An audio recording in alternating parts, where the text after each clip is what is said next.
Well, we've still got participants joining. This is a pretty big webinar today, but I'd like to kick off because we have a lot to discuss and really excited to have our two great speakers today. So I'm going to get started.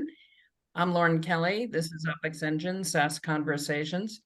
And today we're going to be talking about a topic that has been quite a bit in the news, or at least in the SaaS news.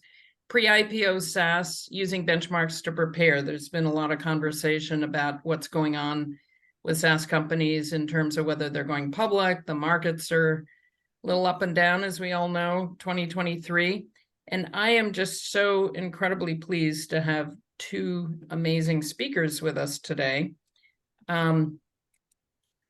We've got Jonathan Neitzell, who is the founder and managing partner of Anduril Partners, and also a fellow at the Alternative Data Council, which is it's a committee of the SIA's FISD, the alternative, but focused on alternative data?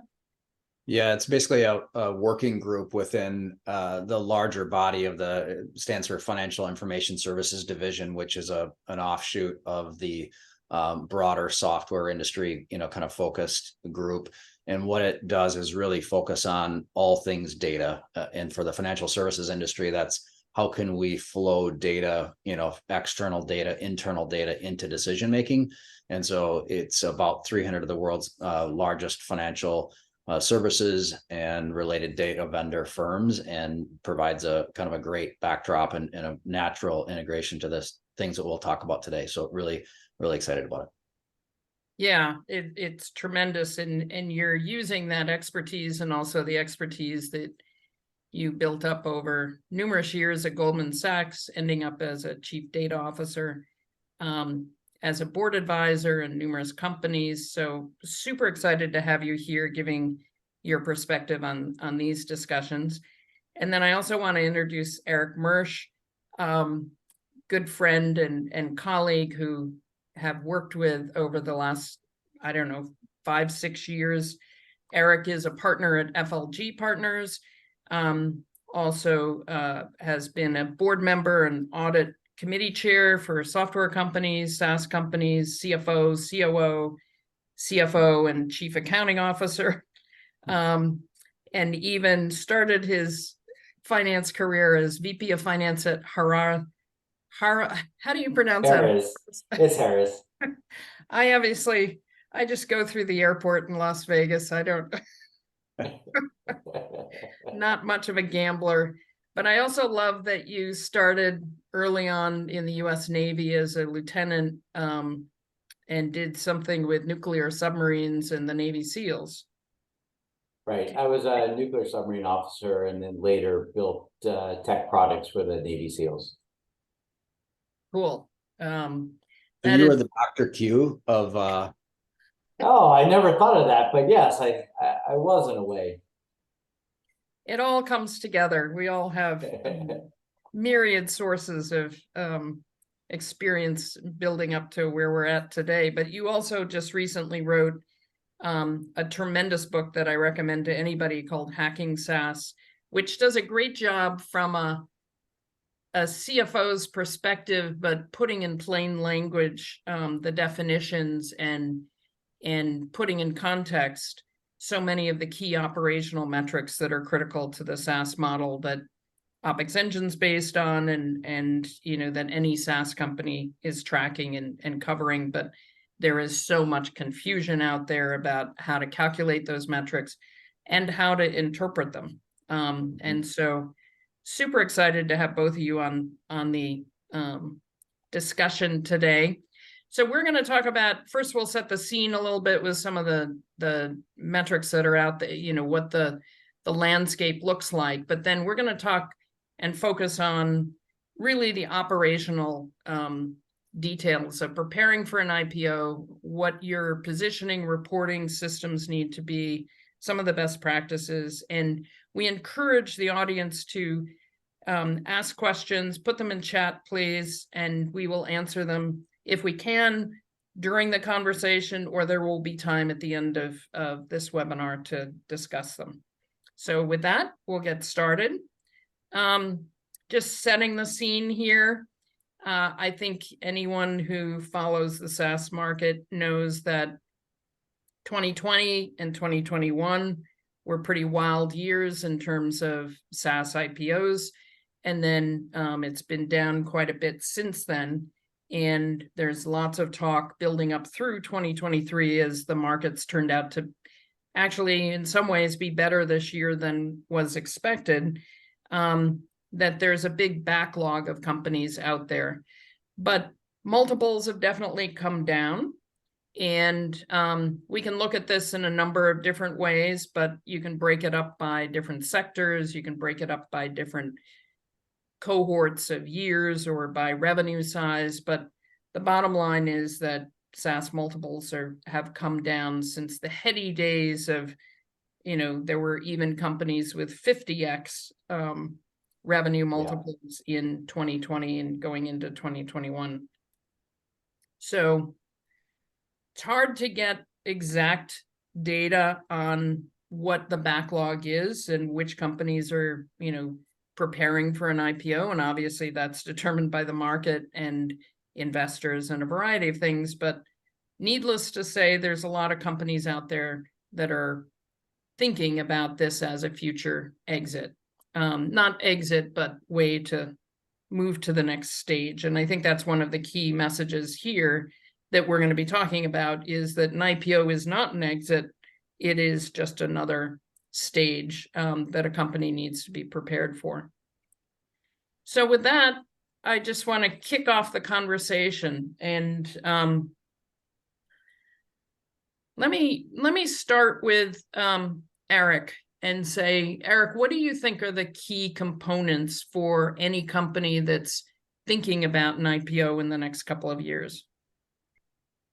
Yeah, so some of the top issues. Well, first of all, everyone needs to get a foundation for their company of their SaaS metrics. And so it's because we want to create a set of KPIs, SaaS metrics, that we want to teach the bankers, and then we want to teach the street, the individual investors, right? But the first step is to get basically agreement on what the metrics are going to be used, and then how to define them. And that's always a very difficult, frustrating part for CFOs or for the company, because it's difficult to get that agreement. And this is why, I am an OPEXEngine super fan, but for this case, right? But for this case, OPEXEngine gives you the credibility, right? So it's everybody has an opinion, like to Lauren's comment about, the confusion. Everybody has an opinion on what these are and what the benchmark should be. But OPEXEngine has such a law of large numbers data set that you can point to it and say, okay, this is what the benchmark needs to be. And here's where we are. Here's how to calculate. Here's where we are. And then these are the metrics we should follow. I think that's the main thing. And really where this is going is in the 10K, in your S1, in your 10Ks, you need to be able to point to the main operating metrics. There are usually 3 operating metrics, right? Dollar-based net retention, ARR, and then and a company-specific one like Klaviyo calculates the value they're adding to their customer base. And then we want to go from there to being able to provide guidance, forward guidance. And if you are not able to provide forward guidance, as a SaaS company, you should be able to, right? Because the steadiness of the revenue, the consistency of the revenue should provide that. But by providing guidance, you will get a premium to your stock price for being able to do that. So can you give a quick example of like where a company had non-conforming metrics when you came in and had to work with the management team to straighten that out? Because if they went to the market with those metrics, it wouldn't be a good story. Absolutely, and this is so key. I guess I see a lot of egregious examples that come from this general confusion that I think we're all trying to resolve, right, in different ways. Me as an author, Lauren on the SaaS metric standardization board, John in preparing your clients for IPO. So for example, in the spring, I had a company that said that their LTV to CAC was 15x, when 3x is a phenomenal number, right? And the median based from OPEXEngine is 0.8 to 1.2. So saying 15x it's not believable, hurts credibility, hurts trust. And Jonathan will talk more about the bankers, but the bankers want everything simplified, right? And so you can't go to the bankers with wrong IPOs or wrong metrics. You have to go with something valid. And so using OPEXEngine and using the data, I was able to get the company to bring it down to something that was realistic, believable, and create trust with the bankers. Yeah, and I'll point out that our LTV to CAC ratios have actually increased as a benchmark, and it's just a sign of the times. Like in 2020 or 2021, where companies got so much investment and they were spending so much on growth, and 80%, or even we've seen companies with 100% of revenue spent on sales. Those are companies where you have a really bad LTV to CAC, but they're taking over the market or whatever. But you don't see that as much today. And 3-4x would be normal, but 15x, yeah, if you exclude all of sales and marketing, sure. Yeah, right. And then they, the CAC payback period, which is Ray Reich's favorite metric, really, if you say, under that scenario would be, 3 weeks, which, the average or the, 9 months is really great, is on that benchmark. Exactly. And even, companies with a PLG forward motion or lead gen motion oftentimes don't include any of the cost of PLG in their CAC, except for the PLG. You're not giving away your product just because you're really nice. You're giving away your product because you're trying to move people, some percentage of the free users, to a paid product, which is the purpose of your company. But John, I'd love to hear from your perspective. How would you evaluate a company when they say they want to go public and, they're ready?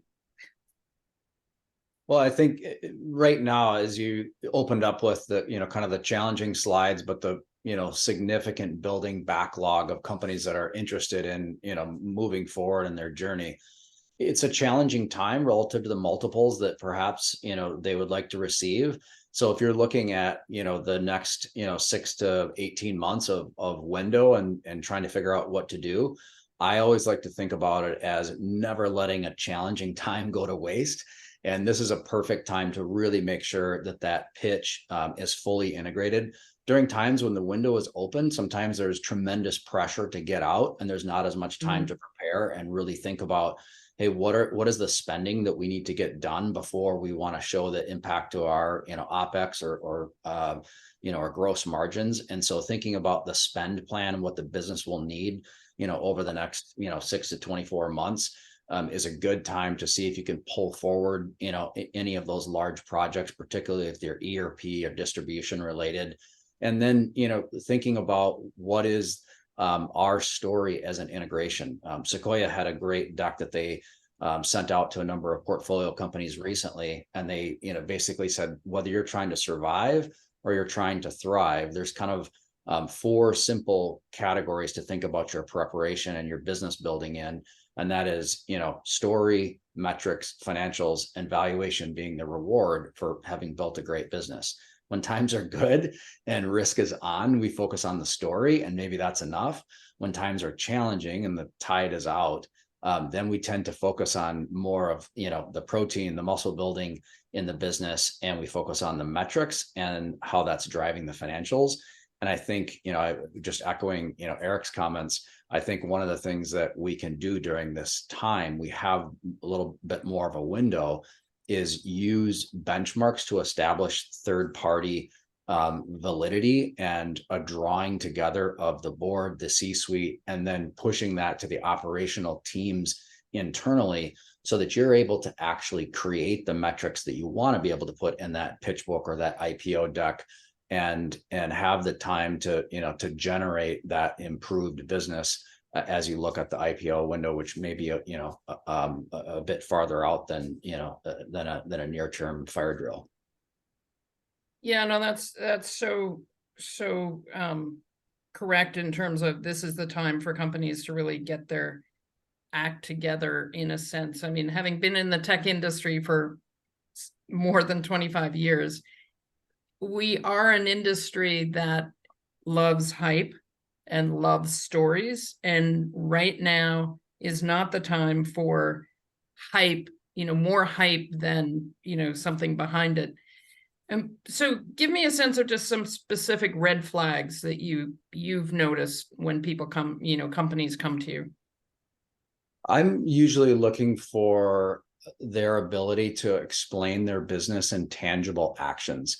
So the classic kind of go-to-market effort might be state a problem, talk about the market opportunity, talk about your solutions, and then perhaps talk about outcomes.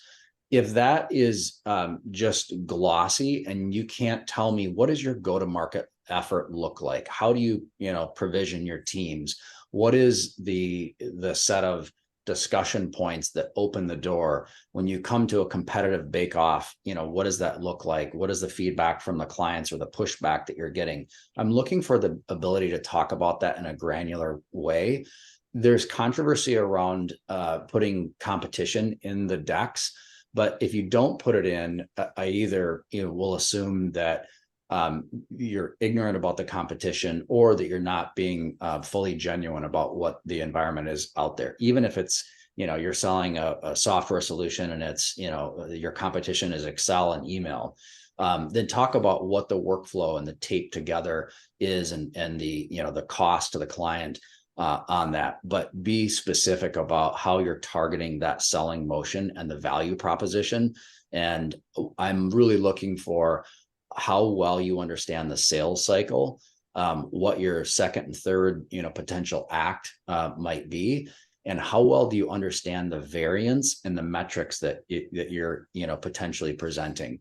Because if metrics have been just taped on or bolted on, or, like we were talking about, you didn't have time to actually put the metrics that investors are looking for in the business and operationalize the business around that, then you probably don't know what the variance is. And when those metrics go into production, or you're trying to present them on a quarterly or regular basis, there's going to be likely a low level of visibility into the ability to predict and hit those metrics. And visibility, lack of visibility tends to equal volatility, which tends to equal, lower valuation, higher risk parameters. So those are some of the things that I look for. If I could just add to that, Lauren, Please. I think, you're hitting on this exactly, John, but there's a big cultural shift from being private to being public. And in a lot of startups, we're being scrappy, right? We're making statements, we're selling the roadmap, and all that's fine. But once you become a public company, all that has to change. And I think that's a real difficult cultural change that the company needs to undertake. And I understand it's frustrating and it's difficult to make that adjustment, but it's absolutely necessary to get that right. I mean, I'll give a quick example, but a company that went public, and the company continued to make statements that could not be substantiated. And you really take a big risk there. And it's unlikely that the SEC will find that and the bigger fish to fry, but it is illegal to do that, to make a statement that cannot be substantiated. That's one of the things that I dig into right away when they present metrics. Is I'll ask them how were these metrics produced? What systems did you draw on? What went into these metrics? How do you as a team look at these metrics internally and turn that into a feedback for your next action? And what often happens is people are building businesses on qualitative basis, that, you know, their knowledge of the industry or the knowledge and their contacts and their industry relationships, and they haven't used metrics, and then they go and try to tape that on at the end, and you can tell there's nothing in there, and that they're not really running the business on that basis. If someone can help me understand kind of what the funnel is that's gone into the set of metrics, and they understand and can speak to the levers in their business, specifically in the feedback loop that those metrics represent, then I know you have a seasoned, battle-hardened team, not someone who's going to, you know, be easily caught or blindsided.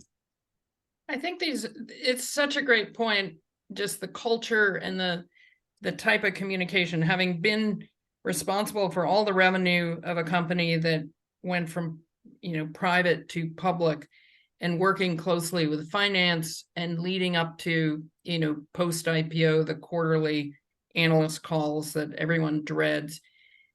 You know, it's sort of like, it's kind of like in the old days when between the business people, sales and marketing, and the tech guys, and the tech guys would produce great technology and say, how come the customers don't understand it? They're so stupid.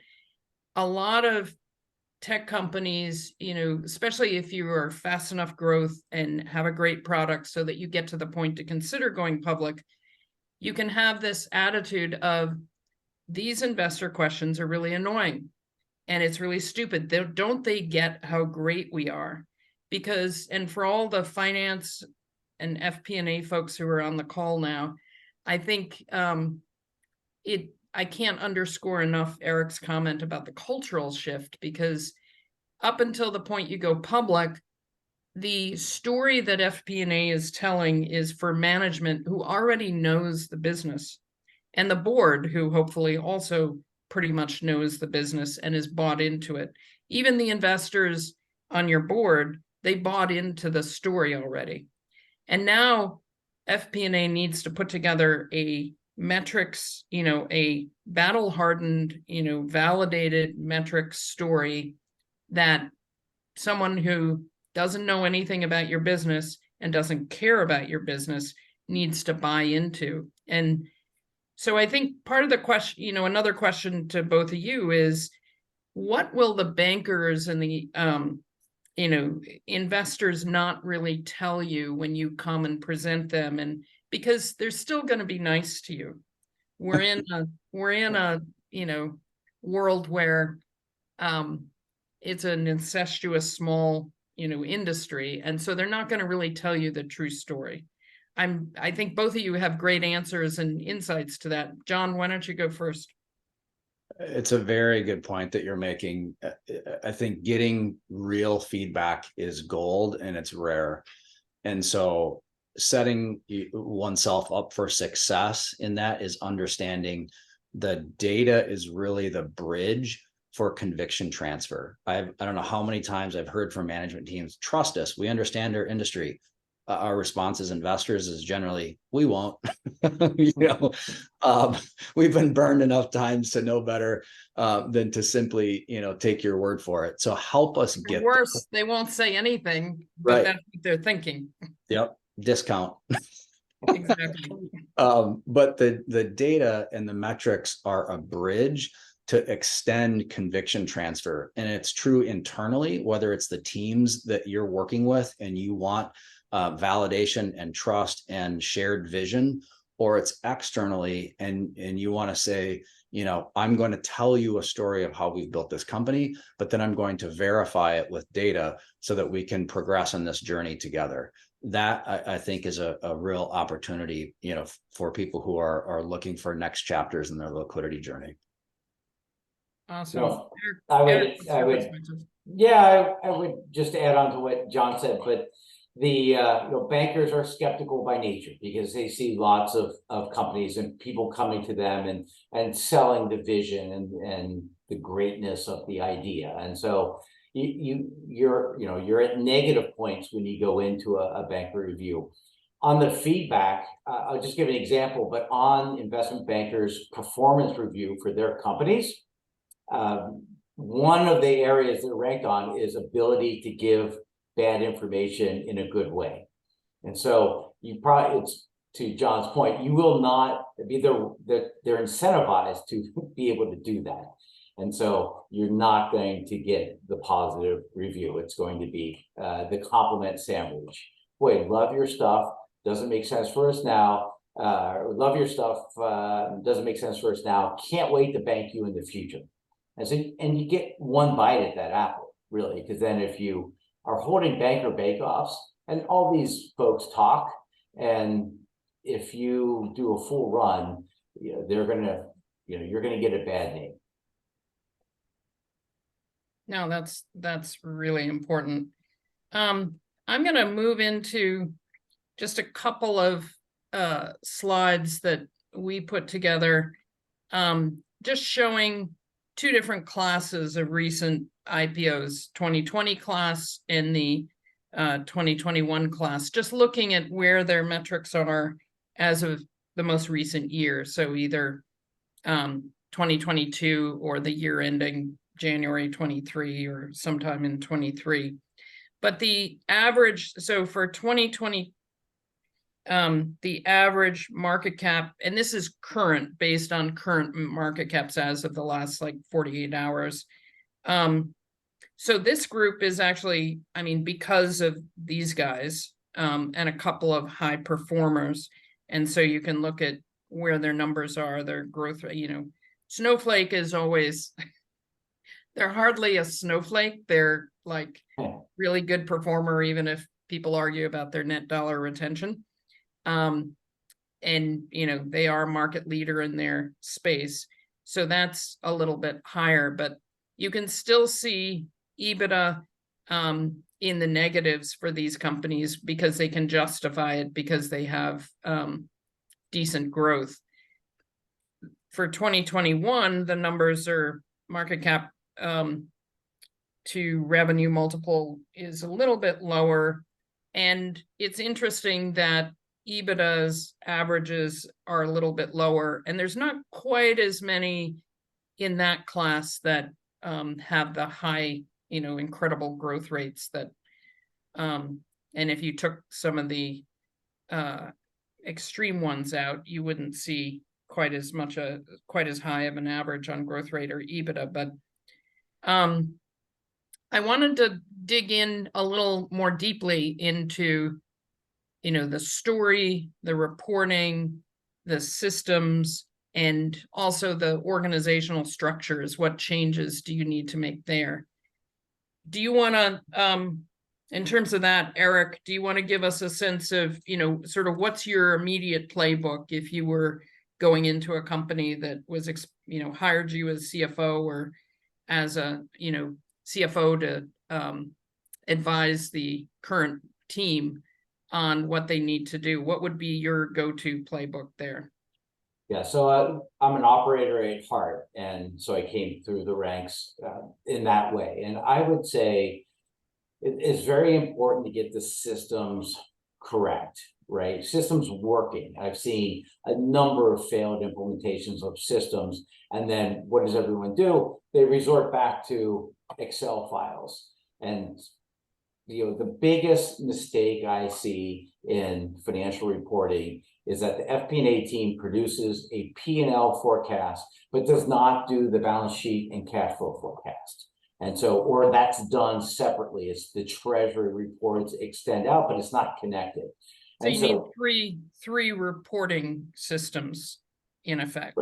Right. You need the 3-statement model, and your whatever financial model you're using, that has to work, right? And it has to be, it's in order to prepare for the S1 and those presentations, and then subsequent presentations, and to be able to provide guidance on, you know, not just revenue and earnings per share, but also on your cash or cash flow break even. Because a lot of companies do go, as you saw, they go into the public markets with a negative.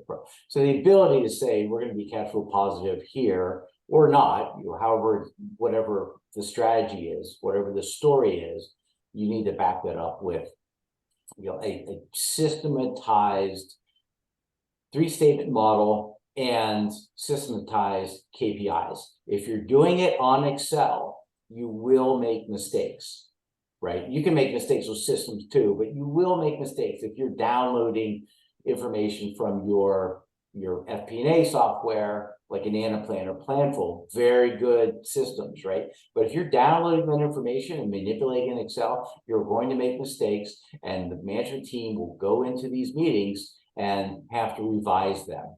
And the worst thing you can do is in your S1 have S1, and then your S1A, amended S1s, and it'll slow the process down, and you may ruin the IPO altogether. I think in terms of, systems, CRM, customer success, accounting system set up properly with the proper GLs, right? And if you're not recording capitalized software, if you're not recording sales commission amortization per 606, if you're not recording, the cap software, if you're not in alignment with ASC 842, the lease accounting, the GL has to be set up for that. And if it's not, or if it's lumped into other on the balance sheet, it's not going to give you the transparency. It's not going to be acceptable for the S1. So that's a lot of information. Maybe shift to John. John, what would be your immediate playbook in starting to work with a company that says they want to go public? I generally start listening to the story, and I ask them to tell the story, and then it's really helpful to actually meet with the key executives separately and see if you hear the same story.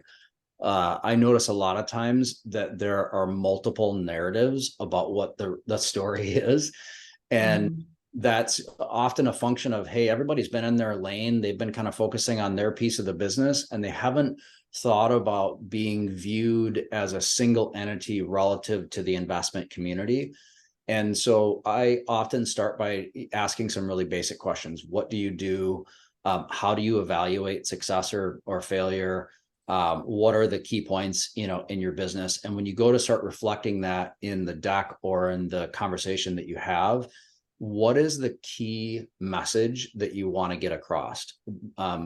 Investors, bankers will hear so many stories, and they'll have such a volume of things coming through that they're really kind of looking for, how do I pattern match and think about you relative to something else? Or if you're fighting a little bit of the headwind on that, maybe you're in an industry that's kind of in between two, different types of peer groups, and you don't want to be pulled, gravitationally towards a certain end of the valuation spectrum. It's really important that you kind of come in with a key story. You tell that story, and everything that you talk about, the different parts of the business, the products, are always relating back to what is the key story, who are we, where are we going, and how are we going to progress. And the metrics are really important in that journey, whether it's the very beginning of that journey where you're just gathering kind of the executives together and talking about what are we doing, where are we going. Frequently, I find that if people have not been used to speaking to the metrics, or if the different divisions or profiles have not been sharing a group of metrics that define, here's how we judge the success of what we do, then those narrative, everyone can be working at the same company, but carrying a different narrative in their head. And then the metrics force people to start to say, this is my piece of the puzzle, and this is how what I do relates to the whole. And that begins to draw the group together. And then that is much easier reflected in the deck, and much easier summarized as key points, with the bankers, with investors, and so on. Yeah, it's funny. We started OPEXEngine as the idea that it just was crazy that there wasn't a industry database out there with standardized metrics that everyone could participate and, benefit from the benchmarks.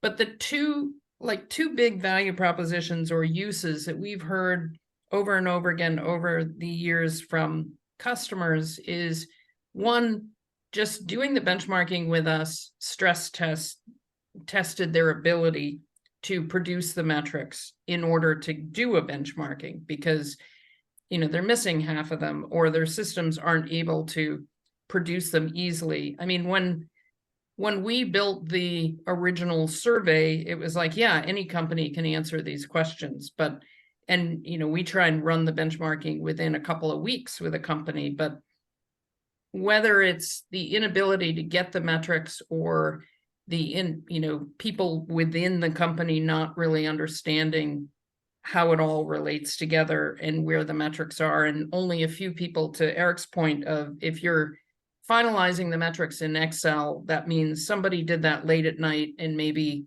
they and the people above them understand those metrics, but the whole company doesn't. And if there's anything, we've worked with hundreds of companies and FP&A teams that are in the pre-IPO stage, and it's a hellish time if you haven't put that work in to get it all together. The other value proposition that people were always surprised about is basically CFOs saying it was just really helpful to use the benchmarking to get everybody on the management team to understand the metrics, and then to know what the metrics are and what the context of how all the metrics fit together. And I think, to both of your points, it's companies don't think beyond FP&A, that it's a whole company exercise to take the company public. When do you think, Eric, that the preparations for that should start? Because I've seen lots of companies that say, oh yeah, we're testing the market, we're going to go public in about 6 months. And I just always feel like, wow. Well, I see a lot of that, and it sort of depends on how you've been running the company. But if, and typically there hasn't been the demands on finance and accounting to produce these statements. So I would say 18 months. And keep in mind, if you need an FP&A system like, Anaplan or Planful, that alone is going to take 9 months, right? And a lot of time. And there's no doing that in parallel with an IPO process, because there's a chance it won't work out, right? So I would stick with the 18 months, companies should be evaluating their tech stack and seeing if it works in a way that can provide the public markets with the information needed. Yeah. And what, I'll ask John, what do you think a company needs in terms of, personnel to really, in advance, get the ball rolling? Do most companies have the right skill sets already before they start the process? Yeah, I think it depends on how naturally they've been speaking shared language and sharing, defined goals. It's amazing to me how often when we work with companies, there'll be a lot of different views of what done looks like on a project. And so if the company has progressed in their journey of understanding that, we set strategy and there's a chain link from the top end of our strategy to our objectives, to our key results, to the key drivers, the daily activities in our business, then you have an organization that's kind of naturally speaking a data literate effort, and they're defining success explicitly. If you come to a business and they're not doing that, and they'll say, we don't need this, or this isn't important, or we'll get to it someday, what that really tells me is that they have multiple views of what done looks like and of what any given person should be doing with their time. And one of the early ways that we start to, to work with those type of situations is just beginning to push people into, starting to define those things in, a BI type of system with, visualizations that they can talk about their daily activities and their efforts. If that department doesn't exist, then they either need to, get that externally, or they need to hire someone kind of in these analytics roles. I think Mike Scarpelli, wrote a great blog at one point talking about, every organization will eventually have a data analyst, because it creates such a shared language around what do we mean by excellence, or what do we mean, by improvement. There's a great story that I think indicates it so well, and it's about, pilots. When a pilot is flying, they may think they have a good perspective on kind of where they're going and what the plan is, but the balance of instrumentation plus skill is so important, because they can be off 1% in a mile, and if they don't correct that 60 miles later, that's you've missed the entire airfield. And that balance, and looking at the company for, is that a shared language? Is there analytics personnel? This isn't just a finance function. This really should be how finance, operations, marketing are all speaking together in a shared language.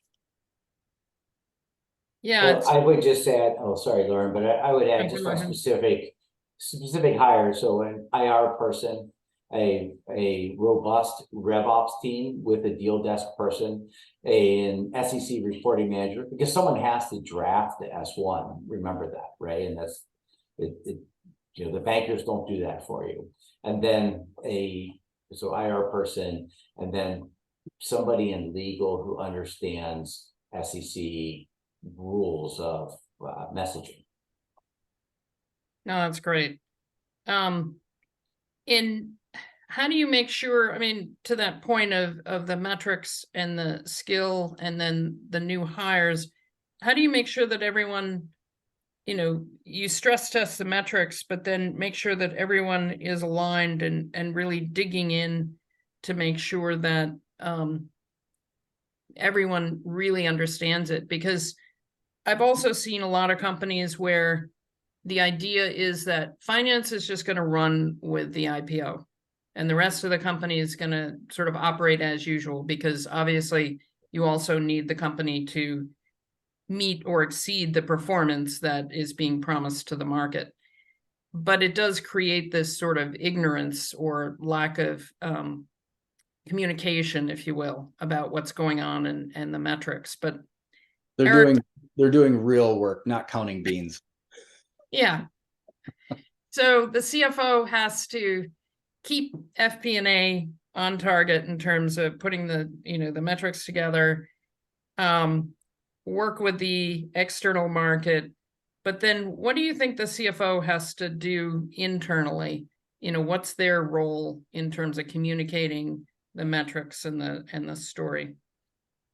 Well, I use a framework called AUBA, and it represents the 4 levels of understanding and action. And it's A, awareness, B, understanding, belief, and action. And you're constantly trying to move the organization down to the action, right? So people can be aware of it, but they don't believe it. People can believe it, but they don't want to act on it. So that's the framework I use. So it's a change management process from my perspective. And then you bring all the tools together to make that happen. One-on-ones, teach-ins, using OPEXEngine to provide you the credibility. So you bring in the tools to make AUBA work. Perfect. And what have you seen as sort of typical mistakes that have happened when a company, gets to the point in the pre-IPO time, or what are some of the gotchas that you've seen?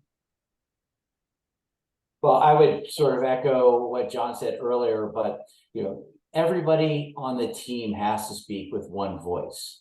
When I'm buying a company, I always look for that one disgruntled person who doesn't toe the line, right? And then that changes the valuation significantly. And so everybody has to be aligned, and that's why the CFO needs to be out there talking to everyone, giving teach-ins to junior people, having giving a lecture about the importance of SaaS KPIs and why we do it. Again, moving people to that action. And I just want to encourage people in the audience, there's nothing written in the chat, and I've never had a webinar in my 20 years where no one had a question. So please feel free. No, as we all say, no question is is a dumb question, but Bring the heat. I guess we're actually explaining everything in such great detail that it's coming across. One quick point I'd like to make is I see this a lot recently, especially because of all the acquisitions and mergers within the industry, but that is definitely a really tricky accounting area for a company to explain their numbers after the course of of earlier acquisitions, that, how much of the growth is organic or inorganic, or, is EBITDA really taking into account, all of that. Do you have any color or detail on best practices of handling that? Well, once an acquisition, if it makes up more than 20% of the total revenue, then it needs to be reported as a segment. And a lot of people don't realize that, or they'll go back and amend their S1. So I think that's an area where I see, and it's, and I almost hate to say this, but it is sort of this bias toward lack of transparency, right? To show that the company is growing organically when it's actually not, and I see that a lot. I see that a lot of times. Any thoughts about that, John? Just on the whole kind of topic of M&A, there's a rising level of discussion around business operating systems. And I think Danaher has, really popularized that, because they became so good at just saying, this is explicitly what we do well, and this is how we do it well. And then when they became, more acquisitive, they were able to come into the company and say, this is how we've defined what good looks like for us.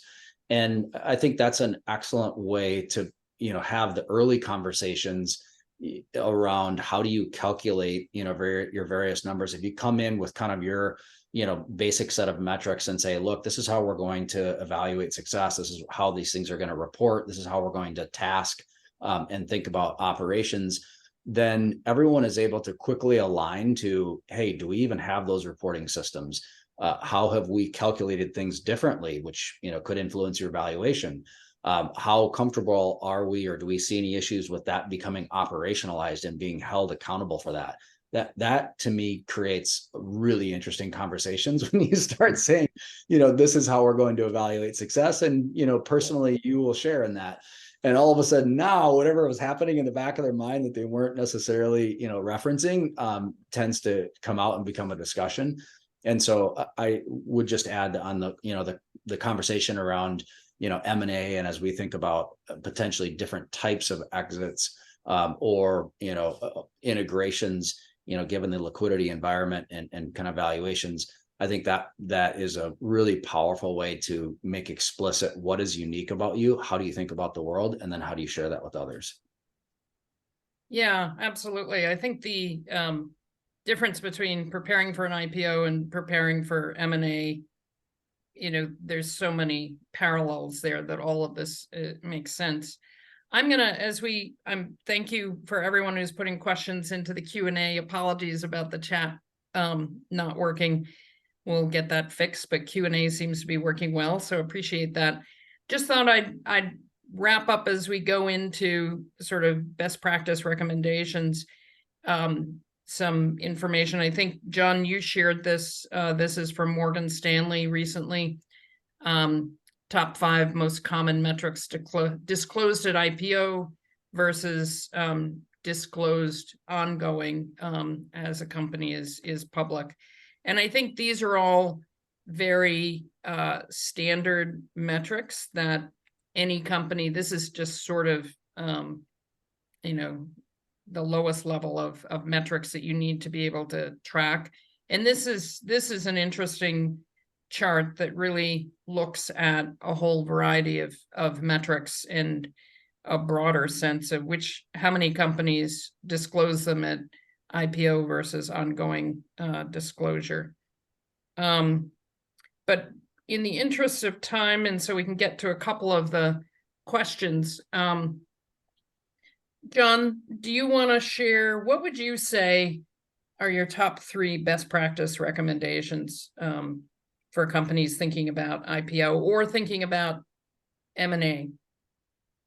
I think understanding use of capital is a standard one. Investors are generally trying to figure out, is this the first of multiple raises, or does this raise enable you to go do something? Are you going to raise capital and then it's going to burn a hole in your pocket, and so you're going to go out and start doing acquisitions? But just making sure that you're raising the right amount, that you understand internally where it's going, and that you're able to communicate that explicitly, I think is important.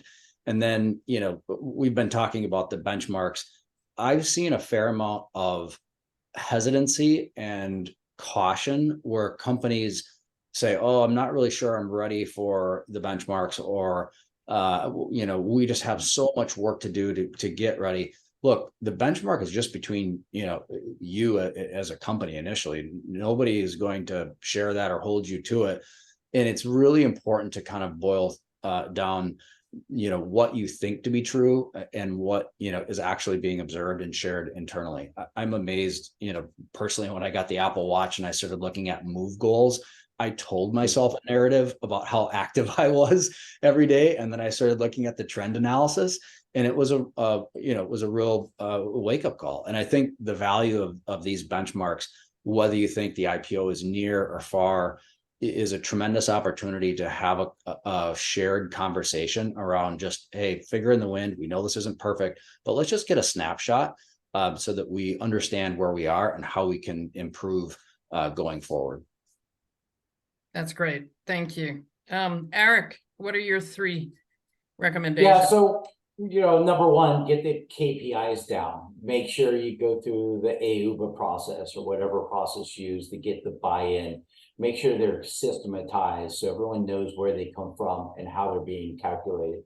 Number 2, make sure the systems work. Make sure they work and that they're integrated, and stress test those systems. And then 3, financial reporting.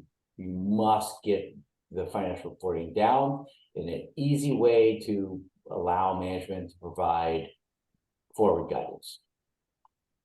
Great. Thank you so much. I'm going to jump really quickly into a couple of quick questions. One is, could you speak more to the type of linkages that need to exist between FP&A and accounting or controllership team? Just concrete linkages between the two, communications, linkages, etc. Yeah, I'll take that one, because in a lot of companies, when you're growing, all the investment goes into the go-to-market strategy and R&D, and there's this sort of, I call it sort of operational deficit, right? Operational debt that builds up where we don't have the systems, we don't have the people, and it's the right decision at the time because you see a need to exploit it with R&D and sales and marketing. But then there's this whole massive effort that goes into filling in that operational debt, if you will, and that's systems, that's people. I saw a thing in the chat about the BI person. Well, it's not a junior BI person. There's a BI team that one needs to have, right? And then I would also say too that IPOs are very expensive.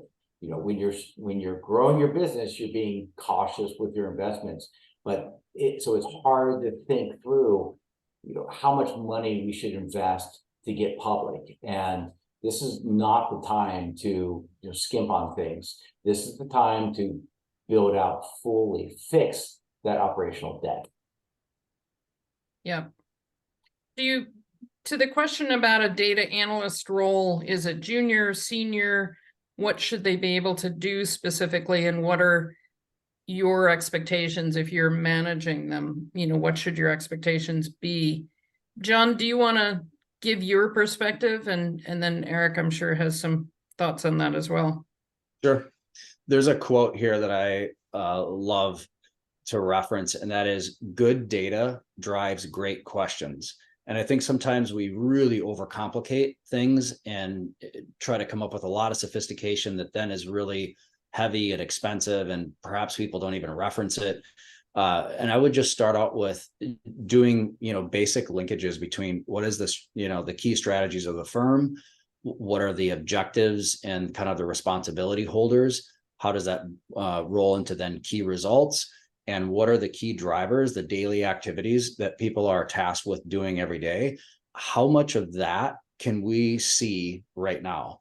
And what are the active reporting systems that create essentially a feedback loop for that effort? And I think that will really guide people in the journey. We think about kind of corporate actions as consistently, I'm strategizing about the future, I'm setting a set of targets, and I'm then revealing those outcomes to myself first as a team, and then to the C-suite, the board, external investors, proceeding back to how do I want to take that, those outcomes into account and set new strategies, new goals. And I think if you can point your analysts initially, simply, it could be junior analysts, but how do you start to get things on paper where there's responsibility linkage, and then preferably you're starting to be able to monitor the data flow that shows you the health of those efforts. You can then decide as a business, are those simple questions or complex, sophisticated questions, and hire appropriately. I would echo what John said, and because I see a lot of companies with a BI team or BI person where they're just boiling the ocean, right? Looking for linkages that aren't there. And that's not, to John's point, it has to be connected to some operational goals of the company. I would say that the BI team supports the IPO, but the BI team is also instrumental in creating metrics for operating metrics, like for the pipeline, sales velocity, win rate, stage conversion, on customer success. We often don't understand fully the customer health index, as David Scott would say. And it's hard for RevOps does not typically come from a data background, right? Customer success is more about serving the customer and not analyzing the data. And so that's what these folks can do. And, again, I wouldn't just try to put a junior person in there who sort of pokes around. They need to be managed, and a more senior person will understand this. Yeah, I mean, the critical thing is that you should start with the end in mind. What is the information that you're looking for? And my experience, a junior BI person is fabulous with data and manipulating data, but they don't really have the understanding of the context of the question that's being asked. So you need a senior person to be able to, make sure that the answers that are being put out relate to the business and the story that you're trying to tell, not from a perspective of, covering things up, but from just, is this giving us analysis that helps me understand what's going on? Quick question, and then we're going to wrap right up, from my friend Brian Weisberg, who is awesome, and I'm so glad he could get his question out. Do you typically see RevOps reporting to CFO, to CRO, to a chief information officer? What kind of things have you seen out there? Well, I think RevOps needs to report to the chief revenue officer, because they're so heavily involved in sales. They need access to the account executives, access to all the people that report into the CRO. However, I think the deal desk, it's important that the deal desk report to the CFO. And this is to make sure we're following the rate card, following the discount hierarchical approval, following the non-standard deal parameters that the AEs are allowed to within which AEs are allowed to operate. Little wolf and henhouse issue there sometimes. Yes. John, any last comments on that as we move into wrapping up? I think it's, I think Eric addressed it well. I think it tends to be, company dependent. Sometimes you don't have a CRO. And if you're starting out with a CEO and CFO, then I think you'll have to adjust to that. But I think a good understanding of why, these metrics matter and how they're going to be shared is, speaking of, kind of starting with the end in mind, that will guide reporting structure as needed. Awesome. Thank you so much. You both bring such a wealth of experience, and I really appreciate your taking the time today. And thank you to the audience. And we'll be carrying on these SaaS conversations throughout the next couple of months and through 2024, which I can't believe is almost with us. Thanks, everyone. Take care. Thanks, everyone. Bye. Onward, upwards.